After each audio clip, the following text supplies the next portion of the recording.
Ladies and gentlemen, welcome back to the analysis of YOLENO TV.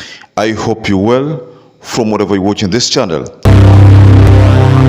On the 27th of April 2024, UDA had set that date to be the first day that they would hold their elections. 90% of our members here who have duly registered are not able to vote.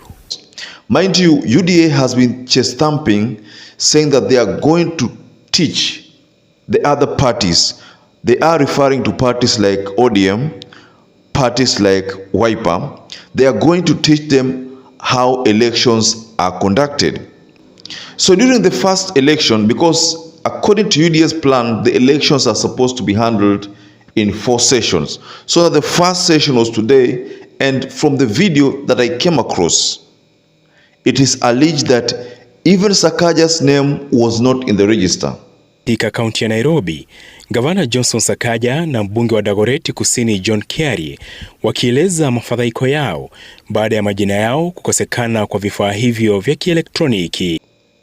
John Kiari, the Dagoretti member of parliament, his name was also not present. So there are cases whereby, going by what Sakaja said, almost 90% of the members of UDA, their names did not appear. So this is a bit embarrassing to William Ruto's faction, especially after they invested heavily in ICT. So I want us to go to this story, ladies and gentlemen, because I have a video that I came across where Sakaja is complaining, John Kiari is complaining, and there are so many other people complaining. In fact, there are so many other people who are calling for a postponement of this election. So before we get to that video, please like this video to enable YouTube to share it to other people who are not part of our audience. And if you are a viewer who has not subscribed, please take 1 second and subscribe. And to existing subscribers, thank you so much for your support. Now, I was telling you about how UDA has been chest thumping. This is not the first time that UDA is facing this kind of embarrassment. In 2022, UDA attempted to conduct its own election, and whatever that was experienced was a total chaos, it was a total embarrassment. In fact, during the party primaries, whereby they were going to pick a candidate that would fly the flag, that would carry the flag of UDA in the various positions, for example, positions like the MCA position, women rep position, member of parliament position, senatorial position, gubernatorial positions. So all those positions, UDA failed because there were so many issues. In fact, the case of Alfred Keter, if you remember, Alfred Keter, Nandi County won. But then what happened is that he was denied that ticket. And the ticket was given to someone else who had not won. So there were so many of these complaints, like keep your case also. There was a similar case. So in this analysis, ladies and gentlemen, I want us to go straight to a video that has exposed UDA failures. I am a registered member as per the register that is on the party's portal. However, when it comes to the gadget, I do not appear as a bona fide voter. So it is quite a big problem. Leo tulienda kupiga kura, tukaona kuna hitilafu kidogo ya mitambo kwa sababu ya jina.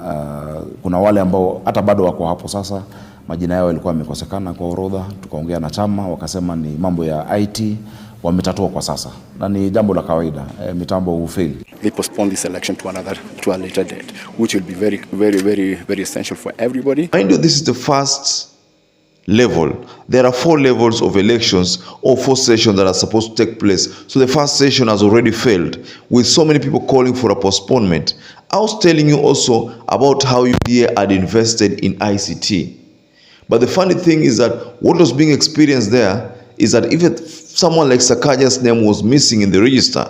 So this was, to me, a total embarrassment to William Ruto and Rigathi Gachagua and the whole fraternity of UDA, especially the Secretary General Malala. This is a total embarrassment to him, because Malala also one of those people who's been saying that they are going to teach ODM.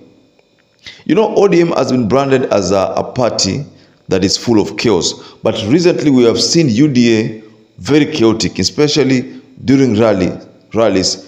UDA very chaotic. So in these elections, ladies and gentlemen, also UDA has shown indications of failure. And then also there's another part there, the turnout. The turnout was not impressive.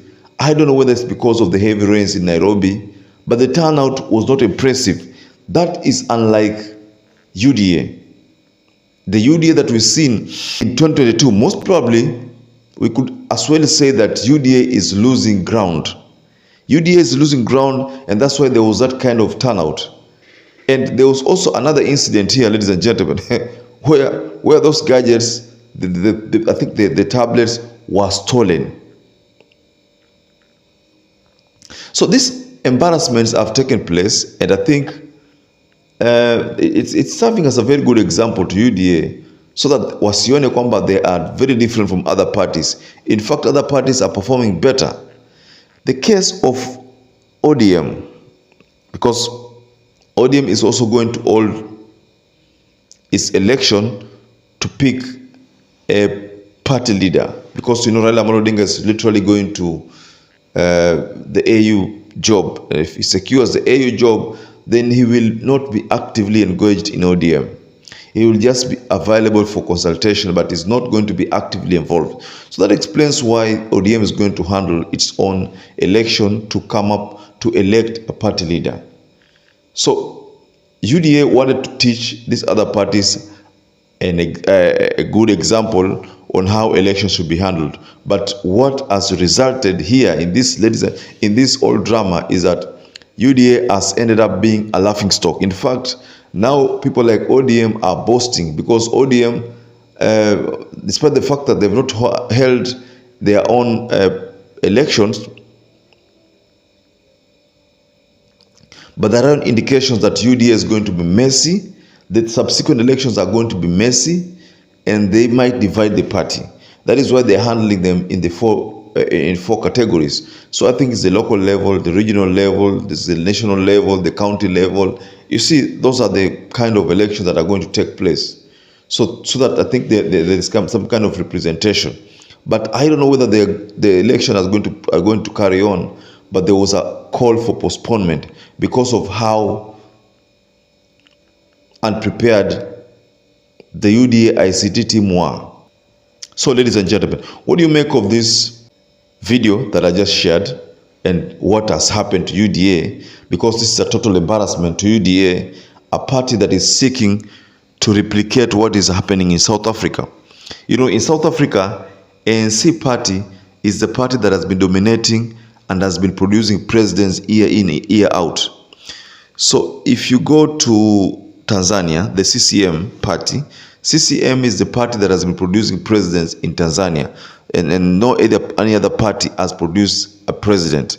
So what in Kenya, what UDA wants to do is to exactly replicate what is happening in South Africa and what is happening in Tanzania, so that every time UDA will be producing a president, so that the person that is fronted as a party leader or a flag bearer is a person that ascends to power. Automatically, when you are picked as a flag bearer, you will go to the election and secure a win. So that is what UDA was trying to implement. But I don't think that's going to work. This is Kenya. The things that are happening in South Africa and Tanzania might not work here in Kenya, because Kenya, the political arena or the politics of Kenya are a bit different from the politics of Tanzania and the politics of South Africa. So what is happening in South Africa, what is happening in Tanzania might not be able to work here in Kenya because of the way Kenyans operate. So ladies and gentlemen, I'd like to rest my case here. Perhaps if you watch this video and you do not subscribe, please take 1 second and subscribe, like this video. So until you catch up again, stay safe and stay blessed.